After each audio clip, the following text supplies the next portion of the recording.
Bismillahirrahmanirrahim.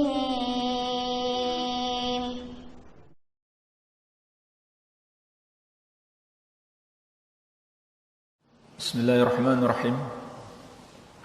Assalamualaikum warahmatullahi wabarakatuh.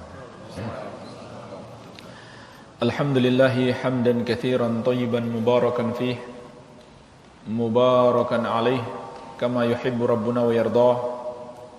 Ashhadu an la ilaha illallah wahdahu la syarika lah, wa ashhadu anna Muhammadan abduhu wa rasuluh sallallahu alaihi wa ala alihi wa sahabatihi ajma'in wa man tabi'ahum bi ihsanin ila yaumiddin, amma ba'd. Fa ikhwani fid din wa akhwati fillah, kaum muslimin wal muslimat rahimani wa rahimakumullah. Semoga Allah subhanahu wa ta'ala senantiasa mencurahkan rahmatnya kepada kita sekalian. Dosa-dosa itu secara garis besarnya terbagi menjadi dua, yaitu dosa-dosa yang membatalkan atau menghilangkan keimanan. Ini yang pertama, yang menyebabkan pelakunya kafir, murtad, keluar dari Islam. Yang kedua, dosa-dosa yang mengurangi kesempurnaan iman. Jadi jemaah sekalian, secara garis besarnya dosa itu terbagi dua. Pertama, dosa-dosa yang membatalkan iman, artinya orang yang melakukannya imannya hilang, imannya batal, Islamnya batal, dia menjadi kafir, murtad, keluar dari Islam. Konsekuensinya kalau dia mati, maka kita tidak mengurus jenazahnya seperti jenazah kaum muslimin. Jadi tidak dimandikan, tidak dikafani, tidak disolatkan, dan tidak pula dikubur di pekuburan kaum muslimin. Konsekuensi lain, kalau murtad salah satu dari suami istri, maka pernikahan mereka menjadi batal. Jadi enggak usah bilang cerai, sudah batal nikahnya, rusak dengan sendirinya. Karena salah satu, naudzubillah, melakukan kekafiran atau kesyirikan yang membatalkan Islamnya.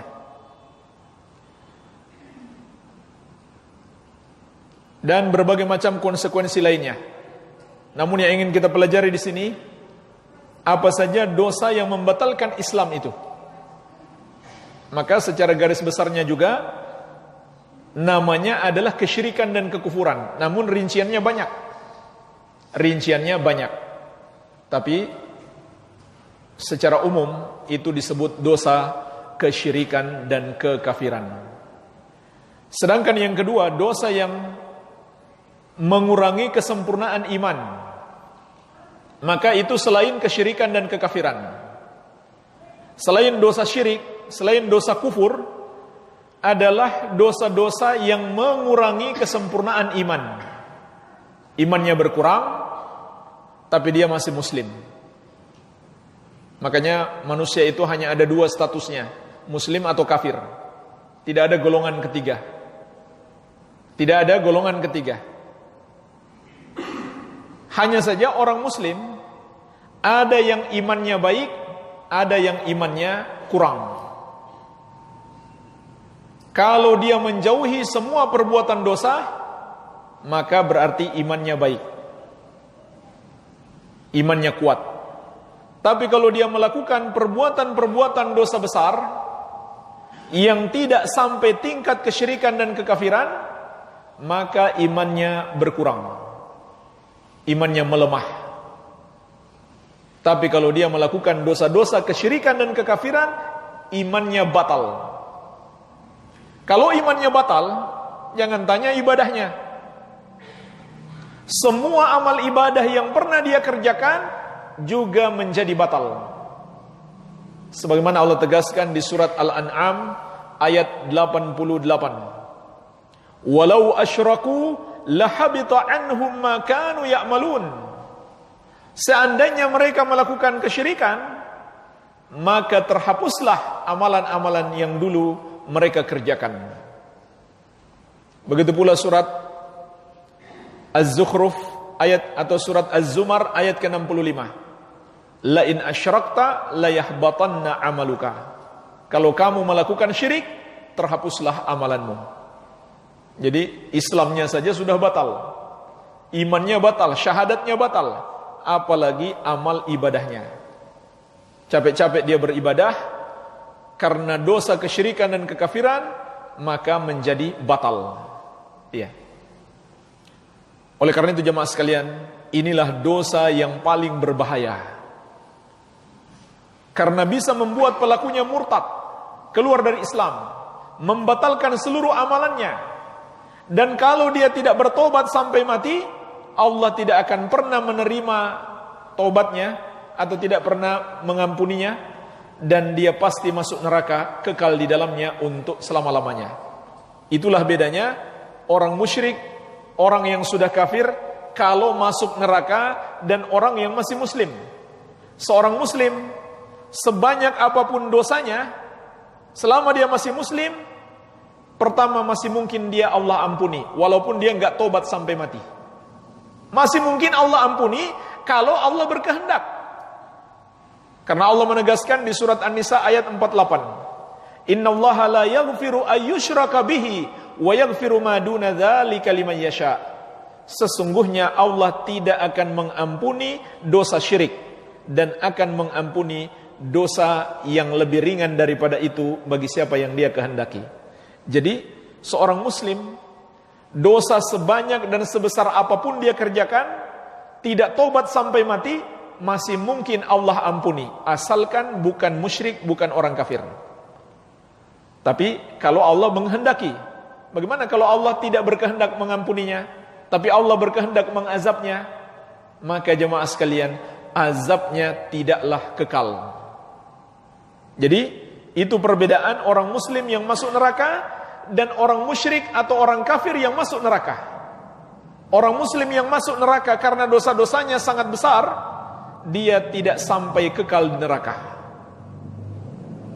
Adapun orang-orang musyrik dan orang-orang kafir tidak mungkin keluar dari neraka. Mereka kekal selama-lamanya. Dalam surat Al-Maidah ayat ke-72 Allah menegaskan, innahu may yusyrik billahi faqad harramallahu alaihi al-jannata wa ma'wahu an-nar wa ma lidh-dhalimina min ansar. Sesungguhnya barang siapa yang mempersekutukan Allah, maka Allah haramkan surga atasnya, neraka adalah tempatnya, dan tidak ada yang bisa menolong orang-orang yang zalim tersebut. Makanya jemaah sekalian, orang yang mati dalam keadaan musyrik atau kafir ini percuma kita mohonkan ampun. Walaupun orang tua kita sendiri, kita harus senantiasa berdoa kepada Allah, semoga orang tua kita dihindarkan, dilindungi oleh Allah dari dosa kesyirikan dan kekafiran. Karena kalau sampai mereka mati dalam keadaan musyrik atau kafir, Allah nggak akan ampuni. Kita berdoa pun, anak sesoleh apapun yang mendoakan, tidak akan Allah ampuni. Bahkan Nabi sekalipun yang berdoa, Allah tidak akan ampuni. Bahkan Allah sudah melarang Nabi untuk mendoakan keluarganya yang mati dalam keadaan kafir. Sebagaimana di surat At-Taubah ayat 113. Makana lin-nabi walladzina amanu ayastaghfiru lil musyrikin walau kanu uli kurba. Tidak boleh bagi seorang nabi dan orang-orang yang beriman untuk memohonkan ampun bagi orang-orang musyrik walaupun keluarga mereka yang terdekat.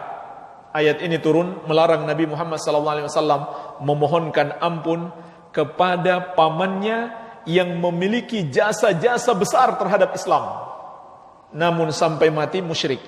Yaitu siapa? Abu Thalib. Sebagaimana Nabi Ibrahim alaihissalam juga dilarang mendoakan ayahnya sendiri, dan Nabi Nuh alaihissalam dilarang mendoakan putranya sendiri yang mati dalam keadaan kafir kepada Allah subhanahu wa ta'ala. Jadi jemaah sekalian, taulah kita, sadarlah kita bahwa inilah dosa terbesar, dosa yang paling Allah murkai. Maka wajib bagi kita untuk mempelajari apa saja yang masuk dalam kategori dosa syirik dan kategori dosa kekafiran. Dan harus lebih kita waspadai, harus lebih kita takutkan.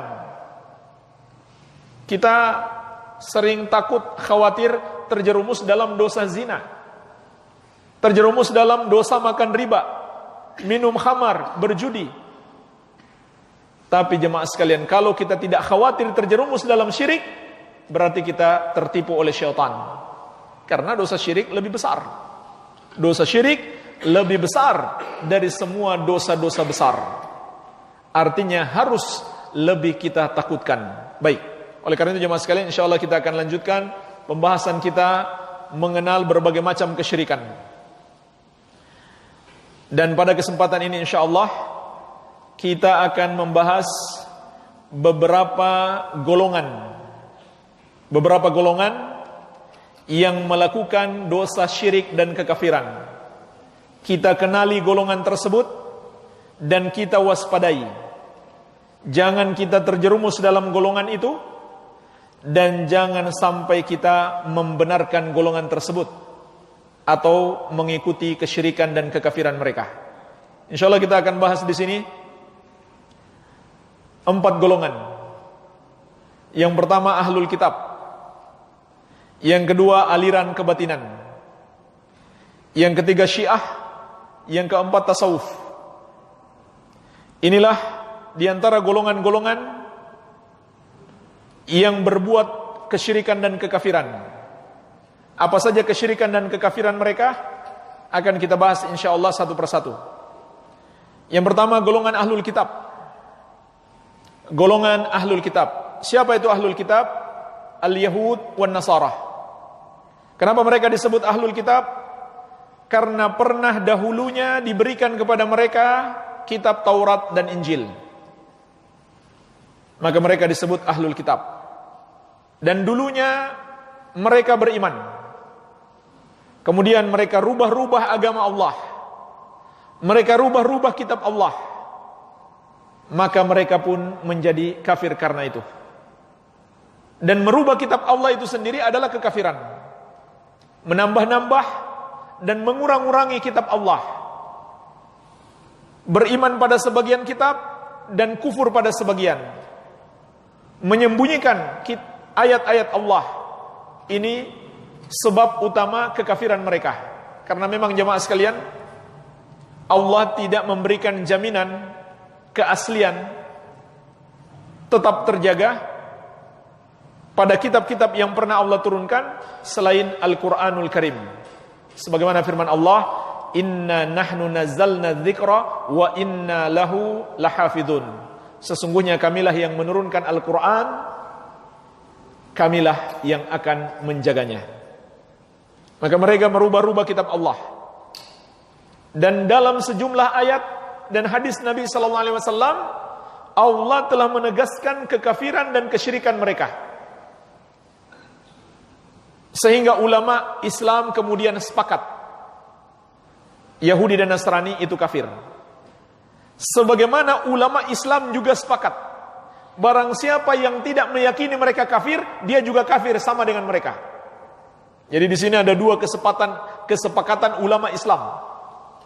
Pertama, meyakini Yahudi dan Nasrani kafir. Yang kedua, meyakini orang yang tidak mengkafirkan mereka kafir seperti mereka. Nggak ada bedanya. Sepakat ulama Islam, tidak ada perbedaan pendapat. Kalau kita sering mendengarkan ulama berbeda pendapat dalam masalah-masalah fikih, kali ini sepakat, nggak ada perbedaan pendapat. Ulama 4 mazhab dan mazhab-mazhab yang lainnya, seperti mazhab Az-Zahiri dan lainnya, itu sepakat, tidak ada perbedaan pendapat. Baik, kita lihat beberapa ayat dan hadis Nabi SAW yang menyebutkan tentang kekafiran Yahudi dan Nasrani. Di antaranya di surat Al-Maidah ayat ke-72. Allah Subhanahu wa taala berfirman, Laqad kafara alladziina qalu innallaha huwal masih ibnu Maryam. Sungguh telah kafirlah orang-orang yang mengatakan Allah itu adalah Al-Masih putra Maryam. Atau bahasa mereka, Yesus putranya Maria. Sama. Itu orangnya sama. Cuman penamaannya yang beda. Yesus putra Maria, Allah telah menegaskan, sungguh telah kafirlah orang-orang yang mengatakan Allah itu adalah Yesus putranya Maria. Wa qala al-Masihu, ya bani Israil a'budullaha rabbi wa rabbakum. Padahal Yesus itu sendiri berkata, wahai bani Israel, beribadahlah kepada Allah, Rabbku dan Rabb kalian. Itu ajaran aslinya Yesus. Ajaran aslinya Al-Masih Isa alaihi salam. Mengajak mereka beribadah kepada Allah. Persis sama dengan ajaran Islam. Mengajak manusia beribadah hanya kepada Allah. Makanya jemaah sekalian, pengikut Yesus yang sebenarnya adalah umat Islam. Pingin menjadi pengikut Yesus, masuk Islam. Kenapa? Karena ajarannya sama. Sebagaimana juga Allah tegaskan di dalam surat An-Nahl ayat ke-36. Seluruh para nabi ajarannya sama. Walaqad ba'atsna fi kulli ummatir rasula an i'budullaha wajtanibut tagut. Dan sungguh kami telah mengutus pada setiap umat itu seorang rasul. Setiap rasul mengatakan, wahai kaumku, sembahlah Allah yang satu saja dan jauhilah tagut, semua yang disembah selain Allah. Jadi ini ajaran seluruh para nabi dan rasul, termasuk Nabi Isa alaihissalam dan Nabi kita yang mulia Muhammad sallallahu alaihi wasallam. Jadi mereka rubah ajaran beliau alaihissalam. Ayat yang lain, yaitu ayat berikutnya, surat Al-Maidah ayat ke-73. Allah Subhanahu wa taala berfirman, laqad kafara alladziina qalu innallaha tsalitsu tsalatsah wa ma min ilahin illa ilahu wahidun. Sungguh telah kafir orang-orang yang mengatakan Allah adalah satu dari yang tiga, Trinitas. Padahal tidaklah sesembahan itu kecuali sesembahan yang satu saja. Jadi dua ayat ini jemaah sekalian menjelaskan sebab kekafiran mereka. Pertama mengatakan Yesus itulah sesembahan mereka. Yang kedua mengatakan Allah satu dari yang tiga. Yang tiga itu Allah, Yesus dan Ruhul Kudus. Mazhab lain Allah, Yesus dan Bunda Maria. Mereka juga punya perbedaan-perbedaan pendapat. Iya. Jadi inilah sebab kekafiran mereka. Ketika mereka mengatakan Allah satu dari yang tiga, Trinitas. Tiga unsur tapi satu. Satu tapi tiga. Nggak tahu di sekolah mana yang mengajarkan matematika seperti itu. Ya. Nggak ada. Satu ya satu, dua ya dua, tiga ya tiga. Ya. Dan mengatakan Allah atau Yesus adalah Allah itu sendiri, sesembahan mereka. Maka ini diantara kesyirikan dan kekafiran mereka. Begitu pula jemaah sekalian, mereka mengatakan Allah punya anak, yaitu Yesus itu sendiri, anaknya Allah, dan Allah mereka namakan dengan Bapa. Ini adalah kesyirikan di dalam asma wa sifat. Kesyirikan dalam asma wa sifat. Menamakan Allah dengan selain namanya. Allah tidak punya nama Bapa. Mereka namakan Allah dengan selain namanya. Mereka sifatkan Allah dengan selain sifatnya. Allah tidak punya sifat memiliki anak. Maka Allah telah menegaskan mereka kafir karena itu. Di antaranya di surat Maryam ayat ke-88 sampai 91. Mari kita perhatikan ayat yang mulia ini jemaah sekalian. Wa qalu ittakhadhar rahmanu walada. Dan mereka mengatakan Allah yang Maha Penyayang memiliki anak. Jemaah sekalian, coba perhatikan ucapan mereka. Allah yang Maha Penyayang memiliki anak. Ini maksud mereka mau menghina Allah atau memuji Allah? Memuji jemaah sekalian. Bukan menghina, memuji. Di sini kita bisa memetik pelajaran penting. melakukan amalan dengan niat yang baik, itu saja belum cukup. Harus dengan cara yang benar. Ini prinsip beragama dalam Islam. Niatnya baik dan caranya benar. Niat baik saja belum cukup. Harus caranya juga benar, yaitu sesuai syariat Allah. Mereka mengatakan Allah yang Maha Penyayang memiliki anak dengan maksud baik. Tapi dengan sebab itu Allah murka kepada mereka. Kata Allah dalam lanjutan ayat, laqad ji'tum syai'an idda. Sungguh kalian telah mengucapkan sesuatu yang sangat mungkar. Takadu samawatu yatafattarna minhu. Hampir-hampir langit pecah karena ucapan itu. Wa tanshaqqul ardu, dan bumi terbelah. Wa tahirrul jibalu hadda, dan gunung-gunung pun runtuh. An da'au lirrahmani walada, karena mereka mengklaim Allah punya anak. Perhatikan jemaah sekalian, betapa dahsyatnya kemurkaan Allah ketika mereka berkata Allah punya anak. Maka apakah pantas ketika mereka merayakan hari kelahiran anak Allah lalu kita ucapkan selamat? Enggak pantas jemaah sekalian. Harusnya kita marah, murka kepada mereka dan memusuhi mereka. Cuman selalu kita ingatkan, memusuhi itu bukan bermakna menzolimi. Menzolimi itu dilarang dalam syariat.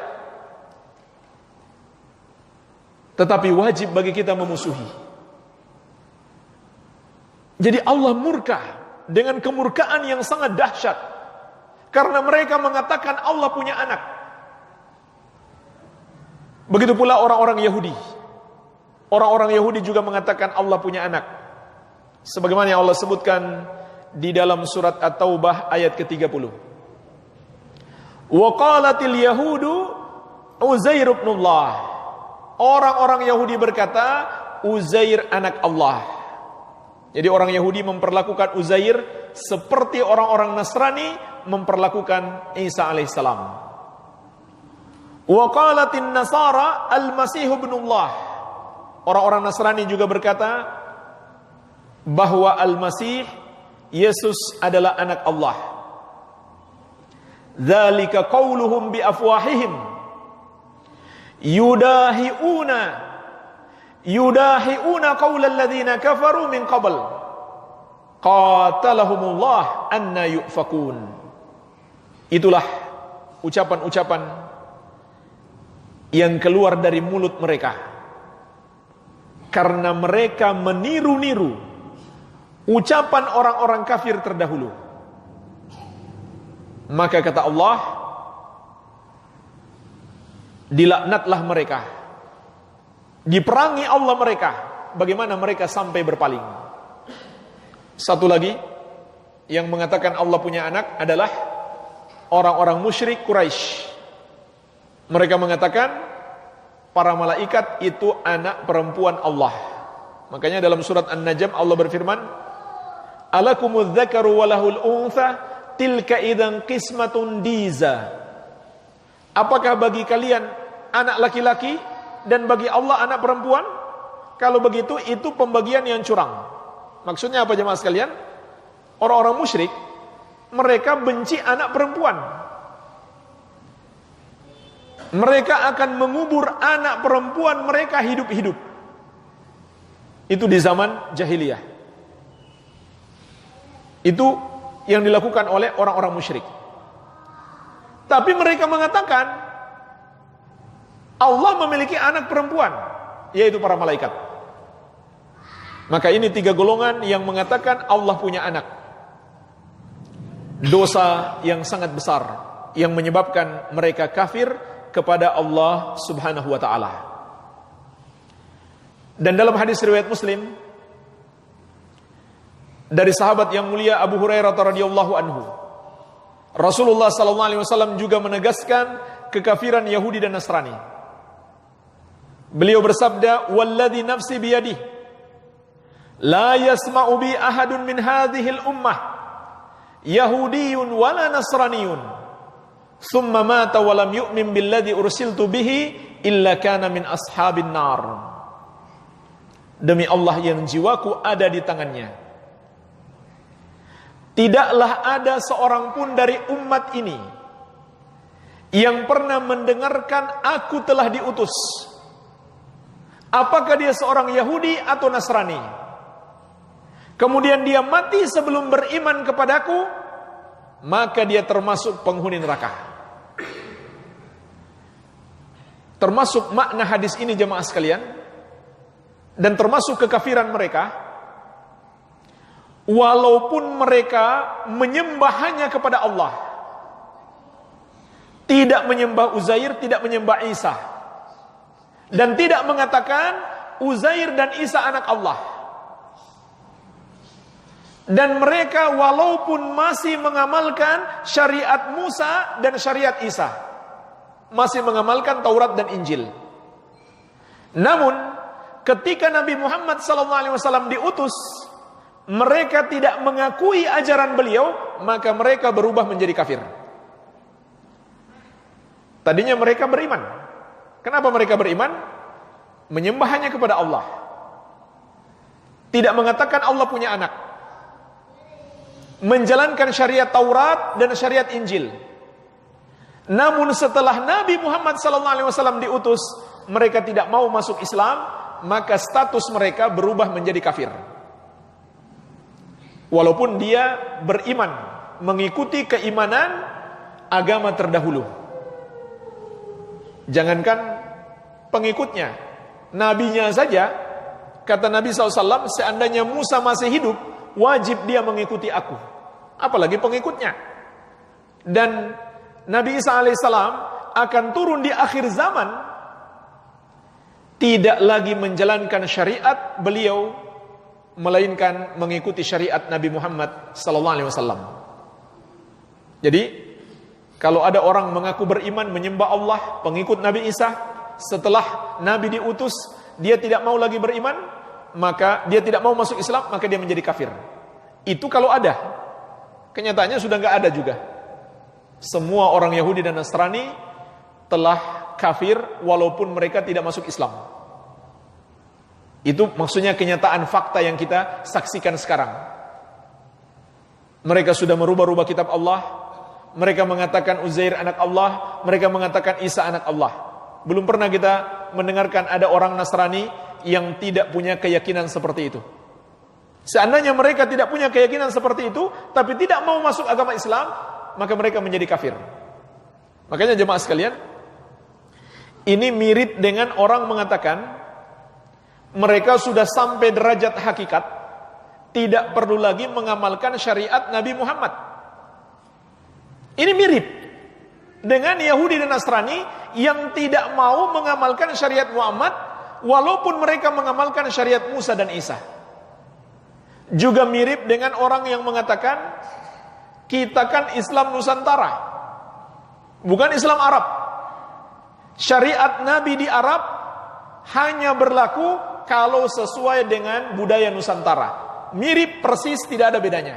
Sama, mereka orang-orang kafir, murtad, keluar dari Islam. Kenapa? Kenapa jemaah sekalian?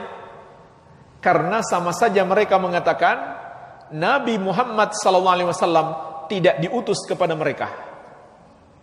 Dan ini termasuk keyakinan kita terhadap kerasulan Nabi Muhammad SAW. Enggak cukup kita meyakini beliau sebagai rasul, harus juga kita yakini beliau adalah rasul untuk seluruh manusia. Kalau ada yang berpendapat ada sebagian orang boleh menolak sebagian syariat rasul, maka dia kafir. Karena berarti dia mengingkari firman Allah, "Qul ya ayyuhan nasu inni rasulullahi ilaikum jami'an." Katakan, wahai Muhammad, wahai manusia, aku ini adalah utusan Allah untuk kalian semuanya. Aku ini adalah utusan Allah untuk kalian semuanya. Wa ma arsalnaka illa rahmatan lil alamin. Dan tidaklah kami mengutus engkau wahai Muhammad kecuali untuk seluruh makhluk. Jadi seluruh makhluk harus terikat dengan syariat Nabi Muhammad sallallahu alaihi wasallam. Baik. Jemaah sekalian, sebenarnya masih banyak kekufuran Yahudi dan Nasrani. Saya tambahkan satu contoh lagi. Kekufuran mereka menyembah ulama dan ahli ibadah atau pendeta mereka, yang Allah sebutkan di surat At-Taubah ayat ke-31. Allah Azza wa Jalla berfirman, ittakhadhu ahbarahum wa ruhbanahum arbabam min dunillah. Mereka menjadikan ulama-ulama mereka, guru-guru mereka, ustadz-ustadz mereka, dan ahli ibadah atau para pendeta mereka sebagai Tuhan-Tuhan yang disembah selain Allah. Sahabat yang mulia Adi bin Hatim radhiyallahu anhu, sebagaimana diriwayatkan Imam At-Tirmidzi, ketika beliau mendengarkan ayat ini dibacakan oleh Nabi SAW, beliau merasa heran. Maka beliau berkata, ya Rasulullah, lasna na'buduhum. Wahai Rasulullah, kami enggak menyembah pendeta-pendeta kami. Karena beliau dulu Nasrani. Beliau dulu Nasrani, masuk Islam. Sebagai teladan bagi orang-orang Nasrani hari ini. Dulu ada orang-orang Nasrani yang soleh, ketika Nabi Muhammad SAW diutus, mereka segera masuk Islam. Maka ketika beliau mendengarkan ayat ini, beliau merasa heran. Kenapa dalam ayat itu dikatakan, kami menyembah para pendeta?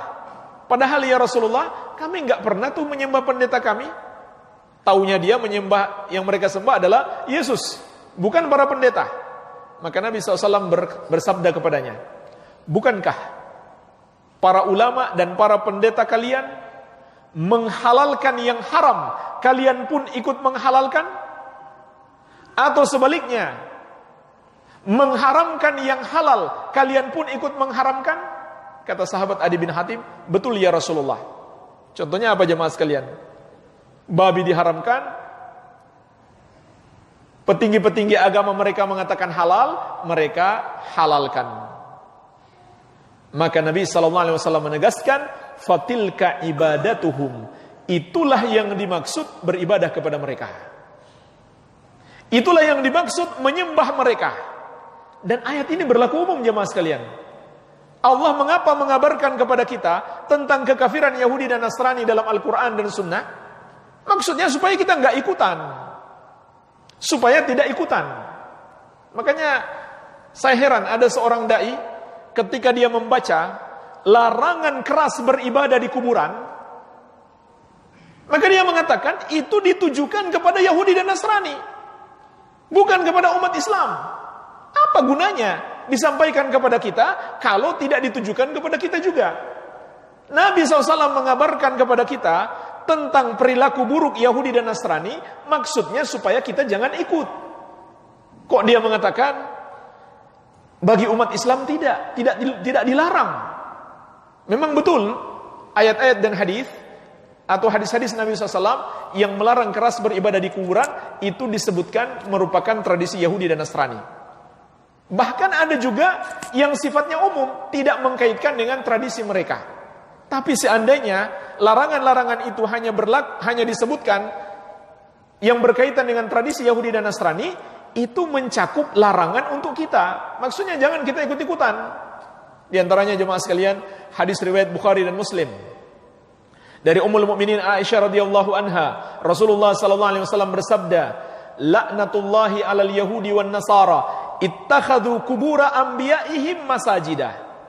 Allah melaknat Yahudi dan Nasrani menjadikan kuburan para nabi mereka sebagai tempat ibadah. Ada seorang dai mengatakan, itu hanya berlaku bagi Yahudi dan Nasrani yang menyembah nabi mereka. Padahal banyak lagi hadis lain, enggak ada penyebutan Yahudi dan Nasrani. Di antaranya sabda Nabi SAW, al-ardu kulluha masjidun illal maqbara wal hammam. Bumi ini seluruhnya adalah tempat ibadah kecuali dua, kuburan dan WC. La tusallu ilal kubur wa la tajlisu alaiha. Jangan kamu solat menghadap kuburan, jangan duduk di atasnya. Dan masih banyak hadis yang lain. Apa maknanya?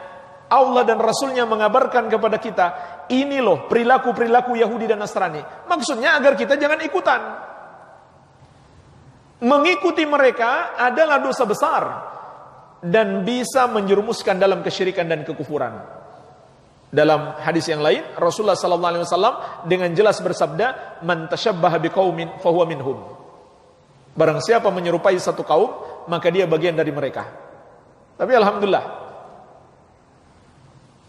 dai tersebut melarang perayaan ulang tahun. Alasannya hadis ini. Jangan ikut-ikutan dengan orang kafir. Jadi sebagian dia larang, sebagian dia tidak larang. Padahal sama-sama mengikuti orang kafir. Ya. Alasannya nggak boleh merayakan ulang tahun karena itu kebiasaan orang kafir. Beribadah di kuburan jamaah sekalian, itu kebiasaan mereka yang lebih parah, yang lebih dahsyat, yang lebih besar dosanya, yang lebih menjerumuskan kepada kesyirikan daripada sekedar merayakan ulang tahun. Dan jemaah sekalian, yang dikhawatirkan Nabi SAW itu sudah terjadi. Fakta sudah berbicara. Ini fakta, kenyataan yang nggak mungkin diingkari. Kenyataannya, umat Islam yang pergi berziarah kubur di makam para wali, ditambah dengan melakukan ibadah-ibadah, ritual-ritual di sana, itu tidak lagi murni berziarah. Betul, ada yang murni ziarah, tapi tidak sedikit yang datang untuk mencari berkah dari kuburan-kuburan para wali, atau menjadikan batu-batu di kuburannya sebagai jimat, atau meminta doa, memohon pertolongan kepada penghuni kubur tersebut. Ini fakta. Kok masih diingkari juga? Itu yang dikhawatirkan Nabi SAW. Jadi kalau kita melarang orang merayakan ulang tahun karena itu menyerupai orang kafir, maka beribadah di kuburan lebih pantas untuk dilarang. Karena itu lebih menjerumuskan kepada kesyirikan dan kekufuran.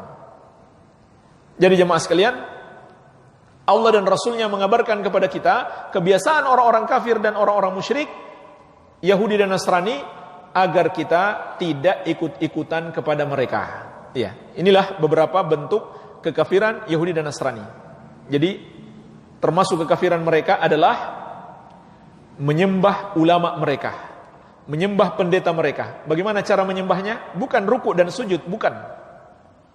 Perbuatan yang haram, kata ulama mereka halal, mereka menghalalkan. Atau sebaliknya, yang halal, kata ulama mereka haram, mereka pun mengharamkan.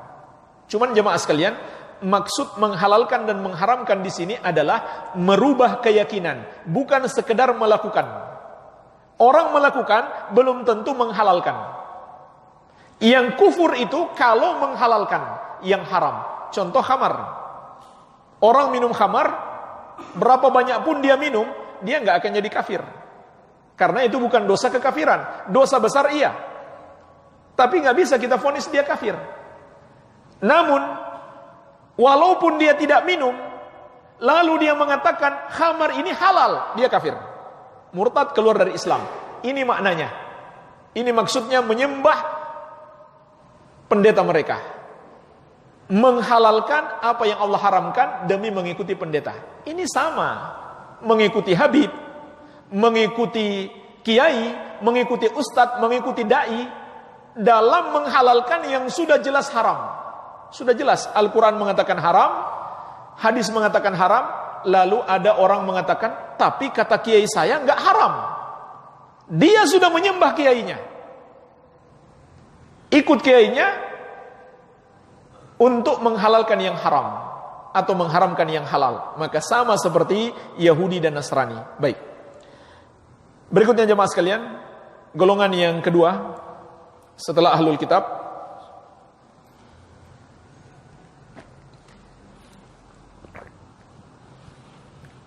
adalah pengikut aliran kebatinan. Aliran kebatinan ini juga termasuk golongan orang-orang musyrik dan golongan orang-orang kafir. Apa kesyirikan dan kekafiran mereka? Minimalnya ada 5. Yang pertama, sinkretisme, yaitu mencampurkan antara ajaran Islam dan warisan nenek moyang Hindu-Buddha atau kepercayaan animisme dinamisme. Ini jelas kekafiran. Karena Allah telah menegaskan innad dina indallahil Islam dalam surat Ali Imran ayat ke-19. Sesungguhnya agama yang diridhoi di sisi Allah hanyalah Islam. Dan di Ali Imran ayat 85 Allah menegaskan wa may yabtaghi ghairal islami dinan fala yuqbala min wa huwa fil akhirati minal khasirin. Barang siapa yang mencari selain Islam sebagai agama baginya, maka tidak akan diterima daripadanya, dan dia di akhirat termasuk orang-orang yang merugi. Jamaah sekalian, dua ayat ini juga, Ali Imran 19 dan Ali Imran 85, adalah dalil orang yang tidak mengkafirkan Yahudi dan Nasrani, dia juga kafir. Karena berarti dia mendustakan ayat ini. Allah menegaskan agama yang Allah ridhoi hanya Islam. Lalu dia mengatakan semua agama sama, maka dia kafir. Murtad, keluar dari Islam. Dia mendustakan ayat ini. Allah menegaskan semua agama selain Islam salah, tidak akan diterima. Tapi dia tidak meyakini mereka kafir, maka dia kafir seperti mereka. Itu sepakat ulama, tidak ada perbedaan pendapat. Maka ini yang pertama, mencampurkan antara Islam dengan ajaran Hindu-Buddha atau warisan-warisan nenek moyang dahulu yang mengandung kesyirikan dan kekafiran. Yang kedua, kekafiran aliran kebatinan adalah tidak meyakini Allah sebagai satu-satunya yang patut disembah. Mereka tidak memiliki keyakinan itu. Karena kalau sudah membenarkan agama lain, otomatis tidak punya keyakinan ini. Sebab semua agama selain Islam mengajarkan penyembahan kepada selain Allah.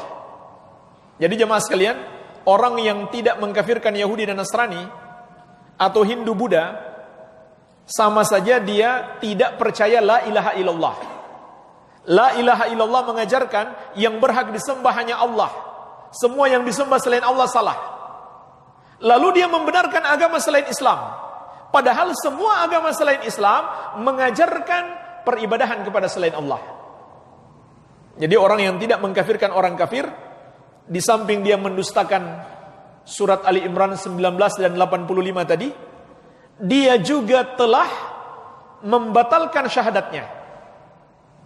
Karena semua agama kekafiran dan kesyirikan tidak beriman kepada la ilaha illallah. Dan Allah tegaskan di surat Al-Hajj ayat ke-62 tentang makna kandungan la ilaha illallah, dzalika bi anna Allaha huwal haq wa anna ma yad'una min dunihi huwal batil wa anna Allaha huwal aliyul kabir. Dialah Allah sesembahan yang benar. Yang mereka sembah semuanya selain Allah adalah batil, salah, tidak benar. Ini kurang jelas apa lagi ayat ini? Dialah Allah sesembahan yang benar. Yang mereka sembah selain Allah batil, tidak benar. Kok ada orang yang mengaku muslim tidak menyalahkan yang menyembah selain Allah, atau tidak meyakini mereka kafir? Maka siapa yang tidak menyalahkan peribadahan kepada selain Allah, dia menjadi kafir karena syahadatnya batal. Wa anna Allaha huwal aliyul kabir, dan bahwasanya Allah dialah yang maha tinggi lagi maha besar, maka hanya dia yang pantas disembah. Ini kesyirikan mereka dan kekufuran yang kedua. Yang ketiga, kesyirikan dalam rububiyah. Apa arti kesyirikan dalam rububiyah? Yaitu tidak meyakini hanya Allah sang pencipta, hanya Allah yang memberikan rezeki, hanya Allah yang menurunkan hujan dan menumbuhkan berbagai macam buah-buahan dan tanaman. Hanya Allah yang menguasai dan mengatur alam ini. Kenapa jemaah sekalian saya katakan demikian? Karena mereka yakin di laut itu penguasanya ada tersendiri, namanya Nyi Loro Kidul. Di gunung sana ada penguasa lain, namanya Kiai Sapu Jagat. Di tempat lain namanya Petruk. Macam-macam mereka yakini. Ini syirik dalam rububiyah. Tidak ada di alam ini penguasa kecuali Allah. Tidak ada yang mengatur alam ini kecuali Allah. Tidak ada yang memberikan rezeki, menurunkan hujan, dan menumbuhkan berbagai macam tumbuh-tumbuhan dan tanaman kecuali Allah.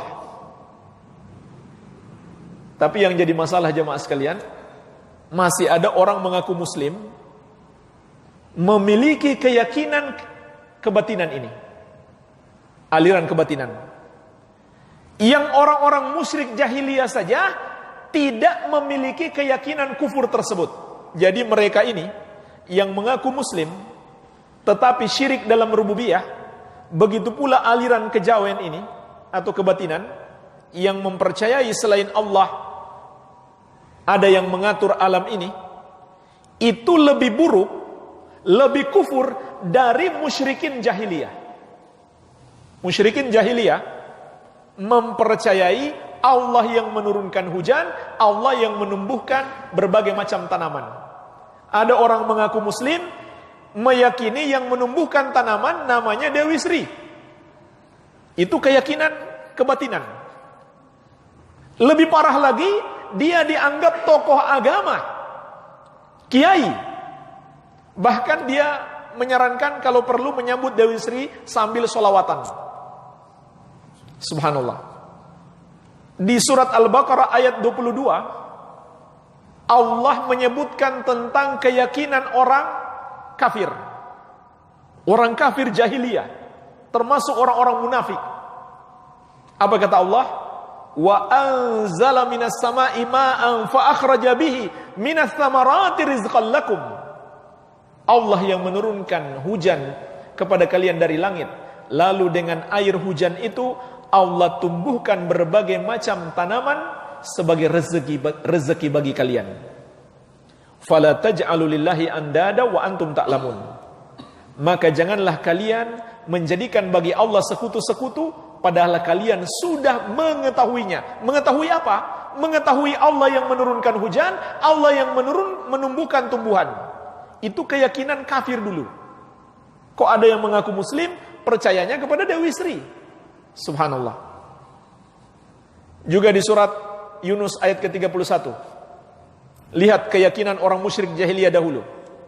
Qul may yarzuqukum minas sama'i wal ard. Katakan kepada mereka wahai Muhammad, siapa yang memberikan rezeki kepada kalian dari langit dan dari bumi?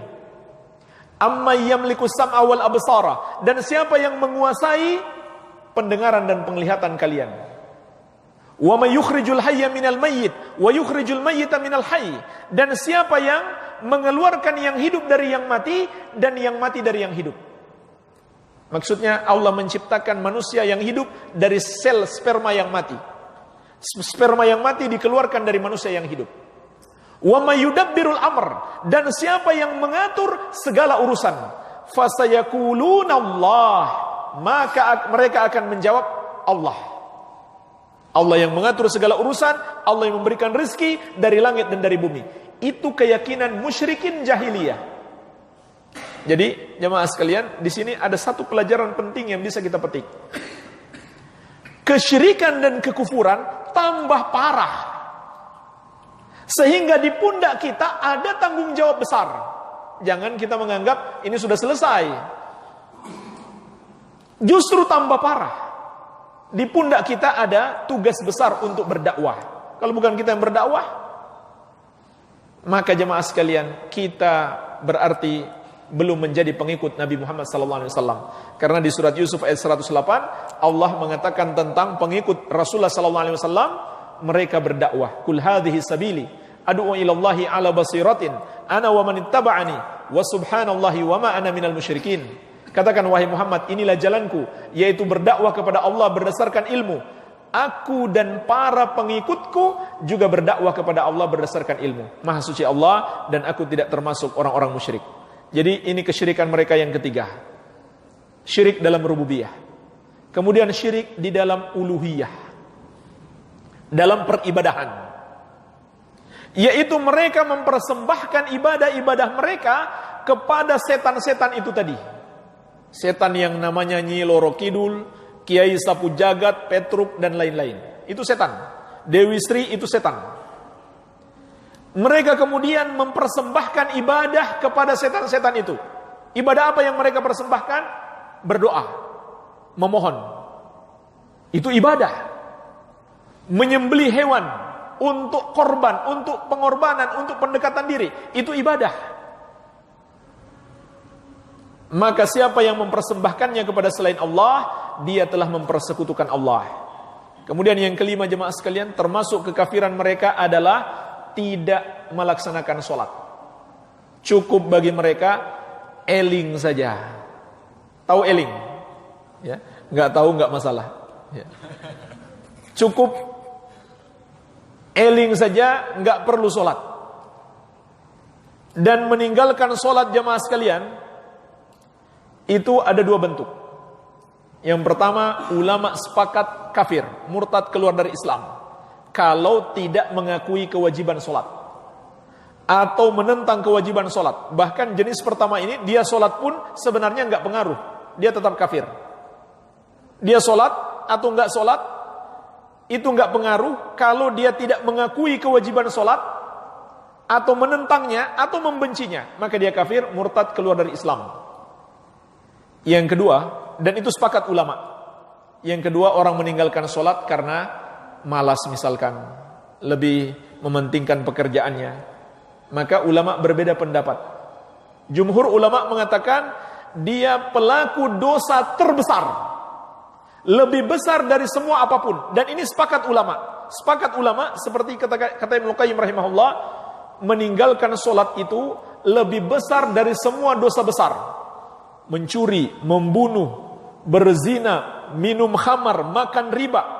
Meninggalkan sholat lebih besar dari semua dosa-dosa ini, sepakat ulama. Kata Imam Ibnu Qayyim dalam Kitabus Shalah. Cuman ulama beda pendapat, hukumnya meninggalkannya kafir atau tidak. Kalau meyakini lebih besar daripada semua dosa-dosa besar, itu sepakat ulama. Tapi hukumnya kafir atau tidak, itu ulama berbeda pendapat. Dan pendapat yang kuat adalah sama, tetap kafir. Walaupun dia meninggalkan hanya sekedar malas. Kenapa? Karena dalil-dalil tegas menyatakan hal tersebut. Di antaranya hadis yang diriwayatkan Imam At-Tirmidzi dari sahabat yang mulia Buraidah bin Al-Husayb radhiyallahu anhu. Rasulullah sallallahu alaihi wasallam bersabda, "Al-ahdul ladzi bainana wa bainahumus shalah, faman tarakaha faqad kafar." Perjanjian antara kami dengan mereka adalah salat, siapa meninggalkan salat maka dia kafir. Jadi dalil-dalil menunjukkan meninggalkan salat walaupun bukan karena menentang kewajiban salat, itu juga pelakunya kafir. Kata Abdullah bin Syakik rahimahullah, "Kana ashabu Muhammadin sallallahu alaihi wasallam la yarawna syai'an minal a'mali tarkahu kufrun ghairu shalah." Dulu para sahabat Nabi Muhammad sallallahu alaihi wasallam tidak menganggap ada satu amalan apabila ditinggalkan menyebabkan pelakunya kafir kecuali salat. Jadi kalau ada orang dia akui kewajiban zakat tapi dia tidak amalkan. Dia akui kewajiban haji tapi dia tidak amalkan. Dia akui kewajiban puasa tapi dia tidak amalkan, maka dia tidak bisa dikafirkan. Karena sekedar dia meninggalkan bukan dosa kekafiran. Kecuali sholat. Sekedar ditinggalkan, maka itu adalah kekafiran. Dan semua syariat ini, sholat, puasa, haji, zakat, kalau tidak diakui sebagai syariat, itu kekafiran. Baik.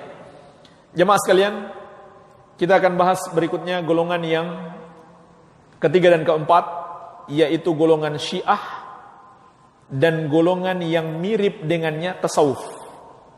Ini sebenarnya di buku pembahasan kita di nomor 25. Tapi karena berhubungan kita kedepankan. Jadi yang belum dibahas itu mulai dari 21 sampai 24 kita bahas di pertemuan yang akan datang insyaallah karena temanya mirip.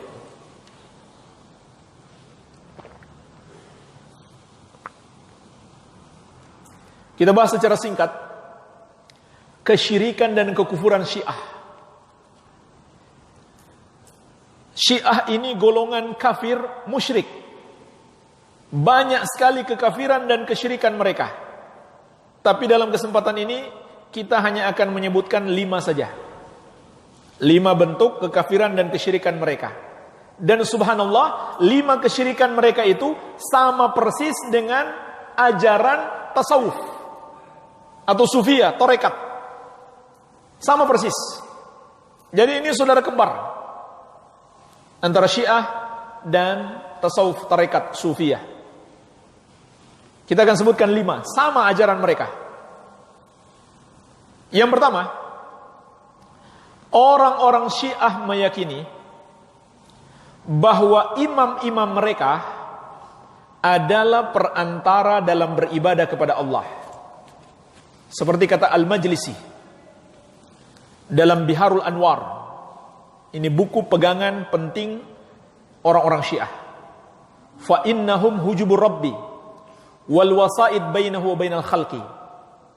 Para imam-imam kami adalah hijab antara kita dengan Allah.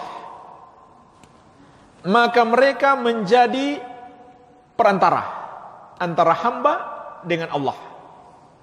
Ini keyakinan Syiah terhadap imam-imam mereka. Persis seperti keyakinan Nasrani terhadap Nabi Isa alaihissalam. Orang Nasrani juga meyakini Nabi Isa perantara mereka kepada Allah. Dan orang-orang musyrik jahiliyah juga meyakini berhala-berhala mereka sebagai perantara mereka kepada Allah. Jadi sama keyakinan mereka semuanya. Orang-orang musyrik jahiliyah mereka mengatakan, "Ma na'buduhum illa liyuqarribuna ilallahi zulfa." Kami tidaklah menyembah berhala-berhala itu kecuali agar mereka mendekatkan kami kepada Allah sedekat-dekatnya. Mereka juga berkata, haula'i syufa'auna indallah. Berhala-berhala itu adalah para pemberi syafaat untuk kami di sisi Allah. Itu yang mereka harapkan. Perantara-perantara itu bisa meneruskan ibadah mereka kepada Allah, mengangkat derajat mereka di sisi Allah, dan memberi syafaat. Maka ini keyakinan sama. Keyakinan Syiah, tasawuf, dan musyrikin jahiliyah. Apa keyakinan orang-orang sufi?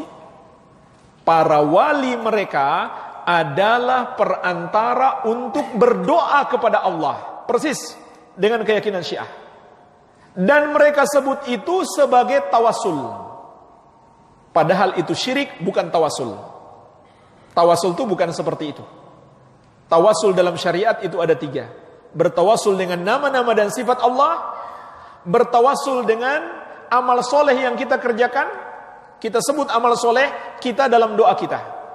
Bertawasul dengan cara meminta doanya orang soleh yang masih hidup. Kita datang kepada Pak Kiai, Pak Ustadz, tolong doakan saya. Itu namanya tawasul yang benar. Kalau berdoa kepada orang mati, para wali yang sudah wafat, dengan harapan doa itu disampaikan kepada Allah, itu bukan tawasul yang benar. Itu syirik, sama persis dengan keyakinan Syiah. Ini yang pertama. Kemudian yang kedua, orang-orang Syiah juga meyakini bahwa imam-imam mereka berhak menghalalkan dan mengharamkan sekehendak mereka. Imam-imam mereka berhak menghalalkan dan mengharamkan sekehendak mereka. Seperti disebutkan dalam Usulul Kafi. Ini juga kitab mereka. Di juz pertama halaman 441. Begitu pula dalam Biharul Anwar di juz ke-25 halaman 340. Kata mereka, fahum yuhilluna ma yasha'un wa yuharrimuna ma yasha'un. Para imam kami itu menghalalkan sesuai kehendak mereka dan mengharamkan sesuai kehendak mereka. Jadi mereka sudah menyamakan imam-imam mereka seperti Allah Subhanahu wa taala. Dan tadi sudah kita bahas, ini juga keyakinan Yahudi dan Nasrani. Pembahasan surat At-Taubah ayat ke-31 tadi. Iya kan? Keyakinan Yahudi dan Nasrani. Sama dengan keyakinan Syiah. Sama dengan keyakinan Syiah. Meyakini imam-imam mereka berhak menghalalkan semau mereka, berhak mengharamkan semau mereka. Buktinya apa jemaah? Contohnya apa? Nikah mut'ah itu haram, zina, tapi kata imam-imam mereka halal, bahkan berpahala. Ya, Masya Allah, enak sekali memang jadi Syiah. Ya, nikah mut'ah dapat pahala. Ya, makanya banyak anak-anak muda yang mengikuti hawa nafsu banyak terjebak dengan ajaran Syiah, terutama di kota Bandung, karena di sana ada tokohnya. Karena di sana ada tokoh Syiah yang sekarang masuk di salah satu partai besar. Ya. dicalonkan oleh mereka.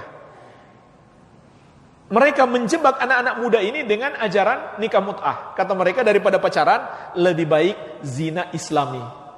Ya, zina syar'i. Namanya nikah mut'ah, nikah kontrak. Ya. Walaupun ulama-ulama mereka dulu itu mensyaratkan tetap harus ada wali, ada saksi. Kalau mereka sekarang sudah nggak peduli. Datang bawa uang transaksi, nikah semalam sudah selesai. Iya. Subhanallah. Nah, jemaah sekalian, bagaimana dengan orang-orang tasawuf? Sama. Kalau mereka meyakini kalau mursyid mereka sudah sampai derajat wali, maka bagi dia yang halal sudah haram. Yang diperintahkan tidak perlu lagi dia lakukan. Enggak perlu lagi sholat, enggak perlu lagi puasa, enggak perlu lagi zakat. Iya. Yang haram sudah jadi halal. Contohnya zina. Zina itu haram. Pergi ke tempat prostitusi itu hukumnya haram. Itu kata mereka hanya tingkatan syariat. Kalau sudah jadi wali, sudah sampai derajat hakikat, itu sudah tidak haram. Kalau ada walinya pergi ke tempat prostitusi, dia bukan melakukan yang haram, dia mau membersihkan rahimnya para pelacur. Enak jadi wali begitu ya. Membersihkan rahim para pelacur, coba. Itu secara hakikat. Kalau syariat memang haram. Makanya membagi agama antara syariat dengan hakikat, atau syariat, hakikat, tarekat, ma'rifat, itu namanya membual di dalam agama, mengada-ada dalam agama. Bukan ajaran Rasul seperti itu. Kalau mereka meyakini jika sudah sampai derajat hakikat, sudah jadi wali, yang haram jadi halal, yang diperintahkan tidak lagi wajib, maka itu adalah kekafiran. Seperti yang saya sebutkan tadi, itu sama saja dia mengatakan Rasul tidak diutus kepadanya. Kalau dia mengatakan saya sudah jadi wali, atau guru saya sudah jadi wali, dia nggak wajib lagi sholat. Sudah sampai derajat hakikat, subhanallah, jadi kafir malah dianggap jadi wali. Padahal wali Allah itu adalah kecintaan Allah. Siapa wali Allah? Baca surat Yunus ayat ke-63, alladzina amanu wa kanu yattaqun. Wali-wali Allah itu adalah orang yang beriman dan bertakwa. Itu wali Allah. Ini kok jadi kafir malah dianggap jadi wali. Subhanallah. Jadi sama persis keyakinan tasawuf dan Syiah dengan juga keyakinan Yahudi dan Nasrani. Menghalalkan yang haram atau mengharamkan yang halal. Iya. Yang ketiga,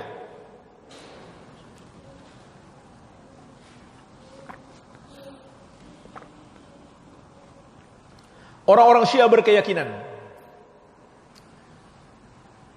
kuburan para imam mereka bisa memberikan berkah kepada mereka. Sampai batu-batuan di kuburan para imam mereka bisa memberikan berkah kepada mereka. Mari kita baca kutipan dari kitab mereka. Innallaha ja'ala turbata jaddi al-Husain radhiyallahu anhu shifa'an min kulli da' wa amanan min kulli khaufin. Mereka riwayatkan secara dusta. Ini riwayat secara dusta dari salah seorang cucu Nabi SAW. Katanya dia mengatakan, sesungguhnya Allah menjadikan tanah di kuburan kakekku Al-Husain, yang sekarang mereka yakini ada di Karbala, Irak, yang setiap tahun mereka pergi ke sana berziarah, yang mereka yakini lebih afdal dari 9 kali naik haji. Ya. Pergi berziarah ke kuburan Al-Husain. Ada tuh orang-orang Syiah di Indonesia, selfie-selfie di sana. Memang ramai sekali di sana. Karena mereka yakin pergi ke sana lebih afdal dari 9 kali naik haji. Jadi bagi mereka naik haji tidak terlalu penting. Bahkan mereka pergi naik haji pun talbiyahnya adalah labbaika ya Husain. Itu talbiyahnya orang Syiah. Jadi kalau cuman baca Pancasila, ya, atau apa namanya, hubbul watan minal iman, hadis palsu. Cinta tanah air bagian dari iman. Ketika sa'i, orang Syiah lebih parah. Talbiyahnya adalah labbaika ya Husain. Umat Islam membaca labbaika Allahumma labbaik. Ini labbaika ya Husain. Nah, mereka mengatakan Allah telah menjadikan tanah di kuburan Al-Husain sebagai obat untuk segala penyakit dan keamanan dari segala ketakutan. Ini disebutkan di dalam kitab mereka, di antaranya di Biharul Anwar, ya, kitab yang ditulis oleh Al-Majlis itu tadi. Begitu pula Al-Amali At-Tusi. Ya. Jadi ini nukilan langsung dari buku-buku mereka. Jadi bukan kita mengada-ada. Mereka meyakini kuburan atau batu-batu di kuburan para imam mereka bisa memberikan berkah. Persis sama dengan keyakinan orang-orang tasawuf sufiyah. Ya. Makanya ada kuburan wali mereka, setiap hari batunya ditambah terus. Ya, ambles terus. Peziarah berdatangan, pulang bawa batu. Digunakan sebagai jimat atau untuk mencari berkah. Padahal Nabi SAW dengan tegas mengatakan, Man 'allaqa tamimatan faqad asyrak. Barang siapa mengenakan jimat, maka dia telah mempersekutukan Allah. Kemudian yang keempat, orang-orang Syiah meyakini bahwa imam-imam mereka mengetahui perkara gaib. Imam-imam mereka mengetahui perkara gaib. Seperti diantaranya juga disebutkan dalam Biharul Anwar dari Abu Abdullah. Beliau berkata, Wallahi laqad utina ilmal awwalina wal akhirin. Ini diriwayatkan secara dusta dalam buku mereka. Kata imam mereka, kami demi Allah sudah diberikan ilmu orang-orang terdahulu dan orang-orang belakangan. Lalu dikatakan kepadanya, A'indaka ilmul gaib? Kalau begitu kamu tahu ilmu gaib dong. Maka dia pun berkata, Waihak, inni la'a'lamu ma fi aslabir rijal wa arhamin nisa. Celaka engkau. Saya benar-benar tahu apa yang ada di sulbi kaum lelaki dan apa yang ada di rahim wanita. Jadi sok tahu perkara gaib. Mereka yakin imam-imam mereka seperti itu. Dan Allah telah menegaskan di surat An-Naml ayat ke-65. Kulla ya'lamu man fis samawati wal ardil ghaiba illallah. Katakan, tidak ada yang mengetahui perkara gaib di langit maupun di bumi kecuali Allah. Makanya jemaah sekalian, orang yang percaya dukun, dia musyrik. Karena dia telah samakan dukun itu dengan Allah yang maha mengetahui perkara gaib. Rasulullah SAW menegaskan, Man atakahinan aw arrafan fasaddaqahu bima yaqul faqad kafara bima unzila ala Muhammadin sallallahu alaihi wasallam. Barang siapa mendatangi dukun atau tukang ramal, maka dia telah kafir terhadap Al-Qur'an yang diturunkan kepada Rasulullah sallallahu alaihi wasallam. Karena dia telah samakan dukun itu dengan Allah yang maha mengetahui perkara gaib. Itu keyakinan Syiah. Bagaimana dengan orang-orang tasawuf? Sama. Mereka juga meyakini para wali mereka mengetahui perkara gaib. Itu keyakinan orang-orang tasawuf. Cuman bedanya, kalau orang-orang Syiah menyebut imam, mereka menyebut wali. Mereka meyakini para wali mereka tahu perkara gaib, tahu kejadian masa depan. Dan jemaah sekalian, makanya kita jangan tertipu. Walaupun di masyarakat dia dipanggil kiai, dipanggil ustadz, dipanggil dai, tapi dia sok meramal masa depan, sok tahu perkara gaib, hakikatnya dia adalah dukun. Dalam syariat, dia adalah dukun, bukan seorang kiai yang sebenarnya, melainkan dia adalah dukun berjubah. Iya. Jadi sama. Kemudian yang kelima, ini yang terakhir. Syiah meyakini bahwa bagian dari diri Allah telah menyatu dengan imam-imam mereka. Seperti disebutkan dalam Usulul Kafi, juz ke-1 halaman 435. Walakinallaha khalatana binafsihi Kata para imamnya, Allah bersatu dengan kami. Allah bersatu dengan kami. Ini sama dengan keyakinan sufiyah, wahdatul wujud. Karena sudah sampai derajat hakikat, sudah jadi wali, dia sudah menyatu dengan Allah. Itulah alasannya jemaah sekalian, kenapa mereka sudah nggak mau sholat. Mau sholat menyembah siapa lagi? Dia sudah menyatu dengan Allah. Siapa lagi yang mau dia sembah? Itu keyakinan sufiyah. Tapi jemaah sekalian, sufiyah yang kita maksudkan di sini mungkin nggak semua sufiyah, nggak semua tasawuf, nggak semua yang berkeyakinan seperti itu. Tapi sulit ya dicari yang tidak berkeyakinan seperti itu. Rata-rata punya keyakinan seperti itu. Tapi masih ada memang yang tidak sampai berkeyakinan kufur dan syirik. Cuman dia menambah-nambah dalam zikirnya, dalam ritual-ritual ibadahnya dia menambah-nambah. Tidak sampai tingkat kesyirikan dan kekufuran. Jadi sebagian sufiyah, tarekat, tasawuf memiliki 5 keyakinan syirik dan kufur ini sama persis dengan orang-orang Syiah. Tidak ada bedanya. Inilah jemaah sekalian, beberapa kekafiran dan kesyirikan, golongan-golongan yang harus kita waspadai agar kita tidak terjerumus di dalamnya. Semoga bermanfaat. Mungkin ada tanya jawab, saya persilakan.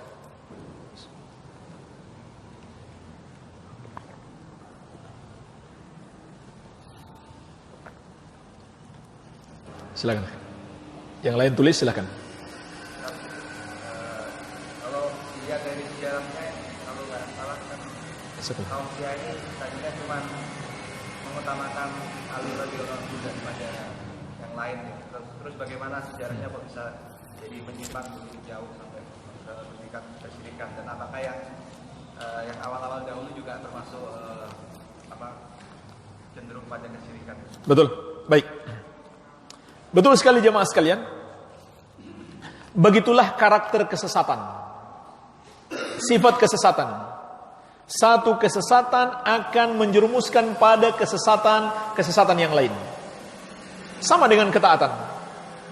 Kita melakukan satu ketaatan, maka Allah akan berikan hidayah kepada kita untuk melakukan ketaatan-ketaatan yang lain.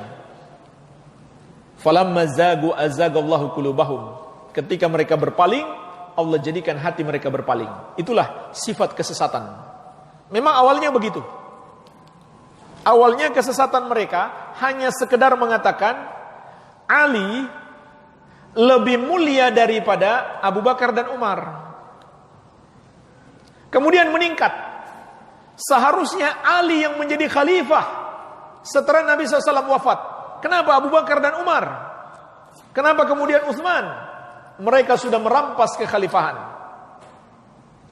Kemudian meningkat lagi. Sebenarnya yang pantas jadi nabi itu Ali. Cuman malaikat Jibril salah ngasih wahyu. Ngasihnya kepada Nabi Muhammad SAW. Kemudian meningkat lagi. Ali adalah sesembahan kita. Baik mereka mengatakan langsung atau secara tidak langsung. Seperti tahu perkara gaib, mereka juga berdoa kepadanya. Berdoa kepada Al-Husain, ya Al-Husain. Sama dengan orang-orang tasawuf yang berdoa kepada para wali. Iya. Jadi betul, awalnya tidak separah itu. Tapi dia berkembang dan terus berkembang. Itulah jemaah sekalian, bahaya kesesatan. Sama dengan tasawuf. Tasawuf itu awalnya, sebagian ulama menyebutkan, kenapa disebut tasawuf? Itu dari kata suf, wall. Kain wol, kain kasar, itu sebagian orang ahli ibadah, mereka jadikan itu sebagai seragam mereka. Kurang lebih demikian. Mereka menganggap itu sebagai seragam mereka. Jadi bid'ah awalnya cuman pakaian itu. Pakaian khusus untuk menunjukkan ahli ibadah. Itu tasawuf pada awalnya. Kemudian berkembang dan berkembang. Begitu jamaah sekalian, sifat kesesatan. Maka hati-hatilah, jangan kita terjerumus dalam kesesatan, karena bisa jadi terus kita terjerumus sampai pada tingkat kesyirikan dan kekafiran. Sebagaimana Allah ingatkan dalam surat An-Nur ayat ke-63. فَلْيَحْذَرِ الَّذِينَ يُخَالِفُونَ عَنْ أَمْرِهِ an tusibahum fitnah aw yusibahum adzabun alim. Hendaklah takut orang-orang yang menyelisihi petunjuk Rasul, mereka akan ditimpa fitnah, yaitu kesesatan, dan akan ditimpa azab yang pedih. Kata Imam Ahmad, al-fitnatu syirik. Fitnah itu adalah syirik. La'allahu idza radda ba'da qawlihi an yaqa'a fi qalbihi syai'un min az-zaygi fayahlik. Seseorang itu kalau dia berani menolak satu ucapan Nabi sallallahu alaihi wasallam, muncul dalam hatinya kesesatan, terus-menerus dia tersesat, akhirnya dia binasa. Jadi begitulah, kita harus hati-hati, waspada.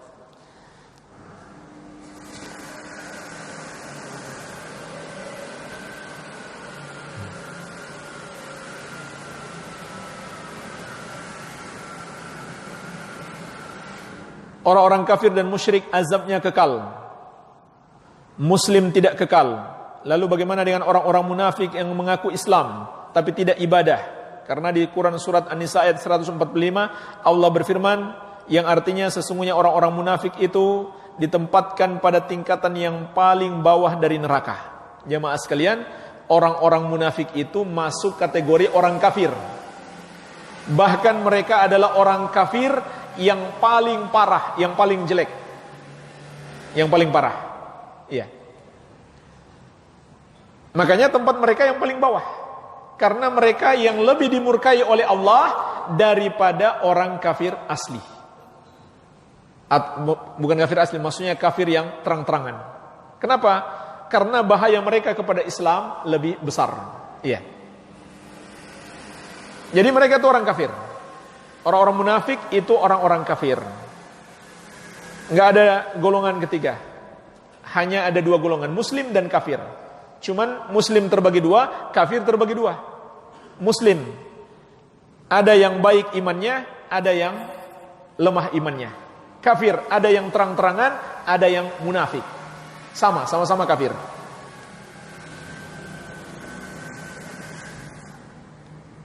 Lebih besar mana dosanya, meninggalkan yang diperintahkan atau melakukan yang dilarang? Meninggalkan yang diperintah, itu lebih besar dosanya. Kenapa? Karena jemaah sekalian, di antara sebabnya adalah karena orang yang melakukan yang haram, sebab dia didorong oleh hawa nafsu. Dia didorong oleh hawa nafsu. Makanya anak muda berzina itu dosa besar. Tapi orang tua berzina lebih besar lagi dosanya. Kenapa? Nafsunya udah kurang, kok masih berzina juga?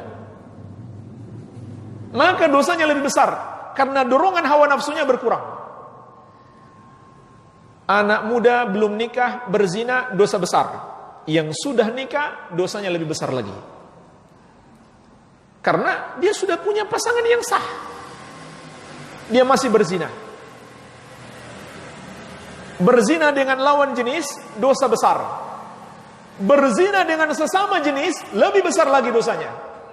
LGBT itu lebih besar dosanya daripada zina. Karena seharusnya kan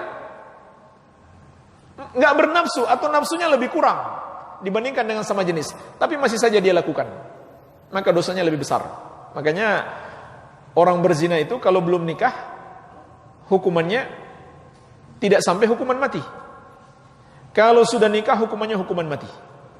LGBT belum nikah dan sudah nikah, hukumannya hukuman mati. Sepakat ulama, tidak ada perbedaan pendapat. Hanya ulama beda pendapat. Cara hukumnya gimana? Kata Syafi'i, lempar batu seperti orang zina yang sudah menikah, dirajam. Kata Abu Hanifah tidak. Cari tempat paling tinggi di negeri itu atau daerah itu, bawa dia ke atas, lempar dari atas.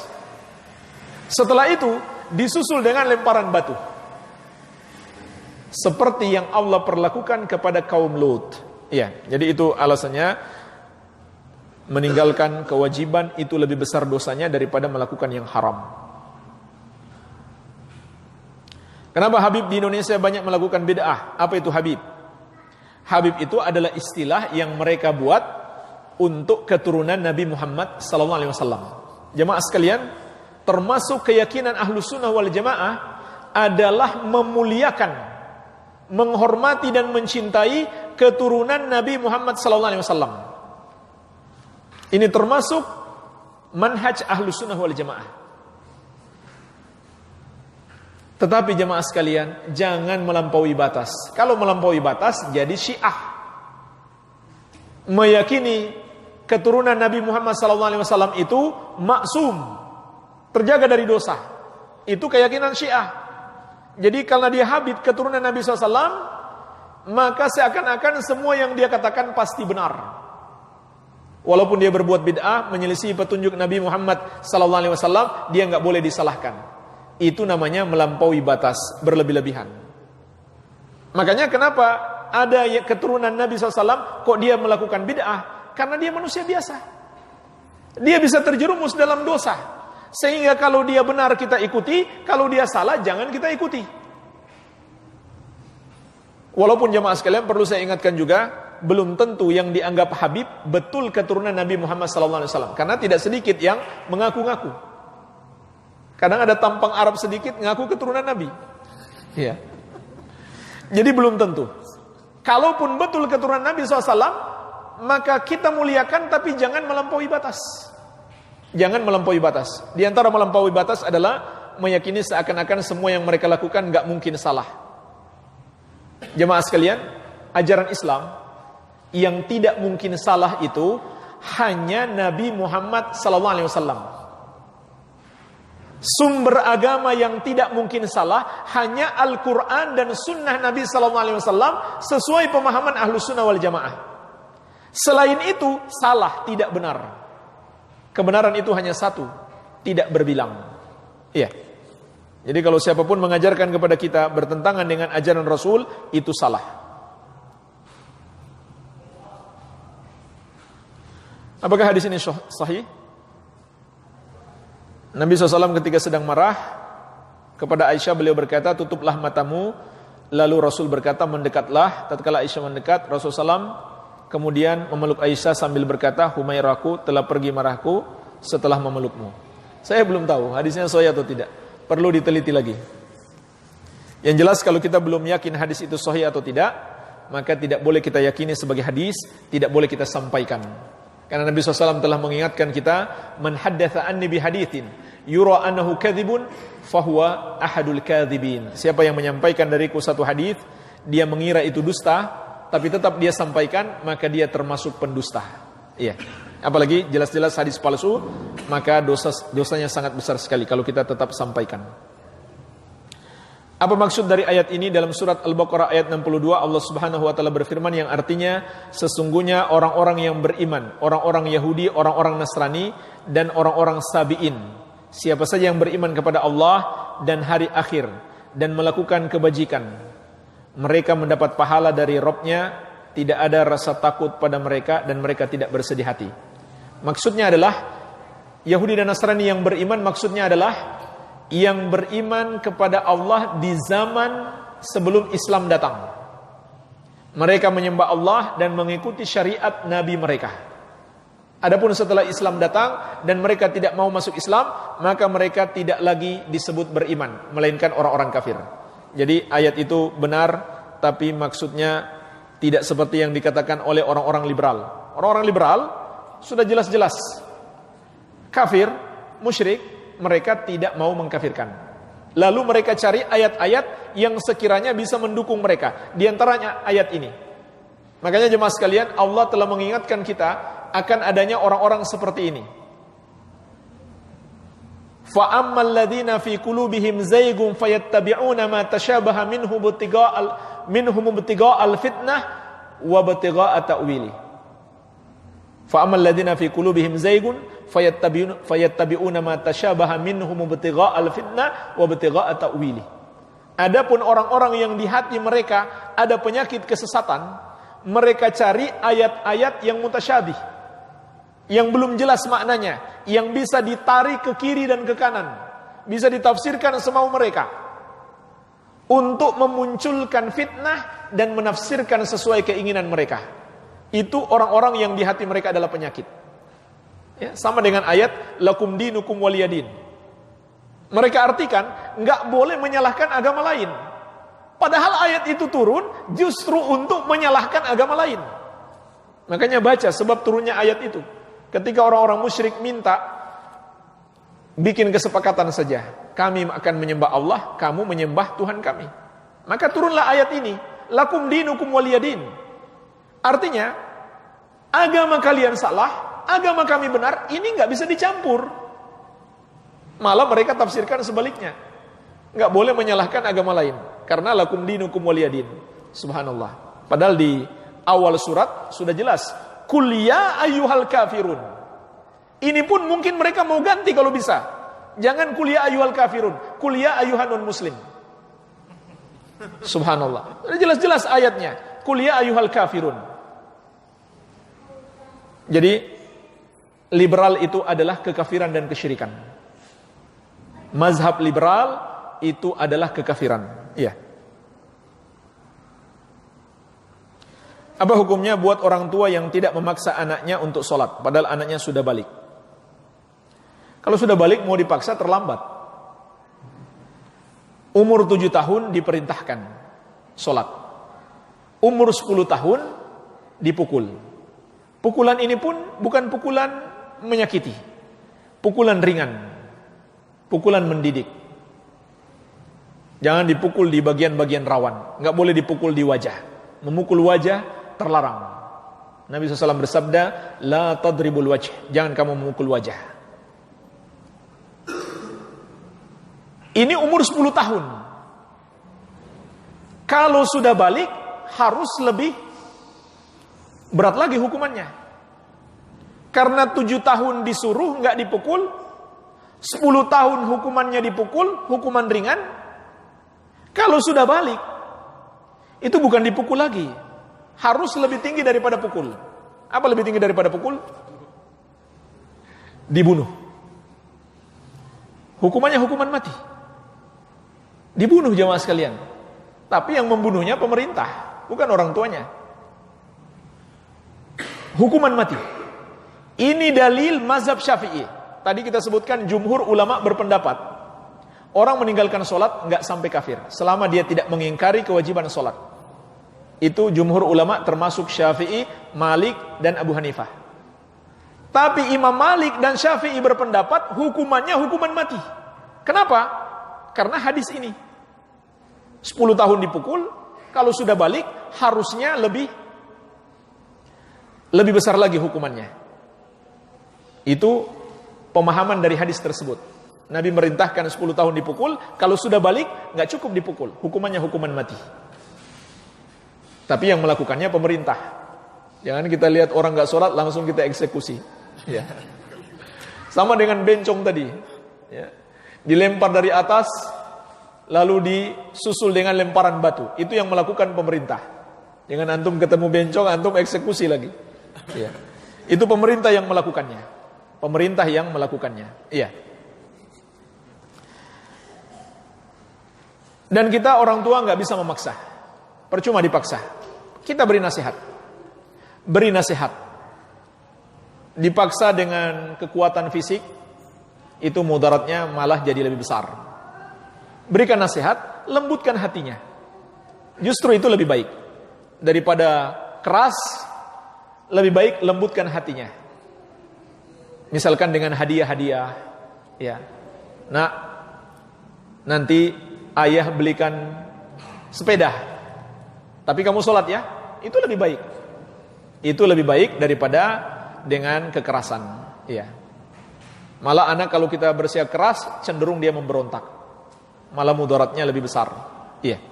Wallahu a'lam.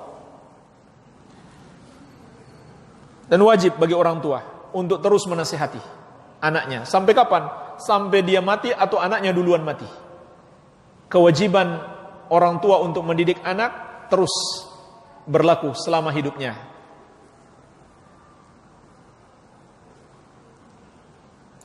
Ketika kita mengetahui si fulan orang yang mengikuti tarekat sufi, bolehkah kita bermakmum sholat dengan orang tersebut? Sebagaimana tadi saya katakan, enggak semua yang mengikuti tarekat sufi sampai pada tingkat kesyirikan dan kekufuran. Kalau kenyataannya dia sampai pada tingkat kesyirikan dan kekufuran, maka tidak boleh kita bermakmum padanya. Bagaimana mungkin kita bermakmum orang yang berbuat syirik, amalannya saja, amalan dia sendiri terhapus. La in asyrakta la yahbatanna 'amaluka. Kalau kamu berbuat syirik, terhapuslah amalanmu. Amalannya terhapus. Bagaimana mungkin kita menjadi makmum dia? Tapi kalau dia berbuat bid'ah atau pelanggaran-pelanggaran syariat yang tidak sampai tingkat kesyirikan dan kekufuran, boleh kita sholat di belakangnya. Walaupun kalau kita memilih imam, tentu nggak boleh kita pilih imam seperti itu. Namun hukum sholat di belakangnya boleh. Sebagaimana dulu para sahabat sholat menjadi makmumnya Al-Hajjaj bin Yusuf Al-Thaqafi, penguasa yang zalim. Iya. Tasawuf yang benar itu sebenarnya ada atau tidak? Contoh di kehidupan zaman sekarang, tidak ada. Nggak ada tasawuf yang benar. Minimalnya bid'ah, mengada-ada dalam agama. Itu fakta, kenyataan. Orang yang mengaku tasawuf, mengaku mengikuti ajaran tasawuf, tarekat, sufia, nggak ada yang benar. Cuman ada yang sampai tingkat kesyirikan, ada yang tidak sampai tingkat kesyirikan. Minimalnya bid'ah, mengada-ada dalam agama. Tidak ada contoh dari Rasulullah sallallahu alaihi wasallam. Iya.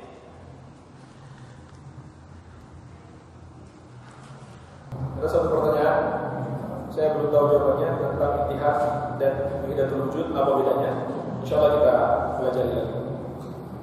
Jemaah sekalian, mungkin ini saja. Semoga bermanfaat. Lebih dan kurangnya saya mohon maaf. Wabillahi taufiq. Subhanakallahumma wa bihamdika, asyhadu an la ilaha illa anta, astaghfiruka wa atubu ilaik. Wassallallahu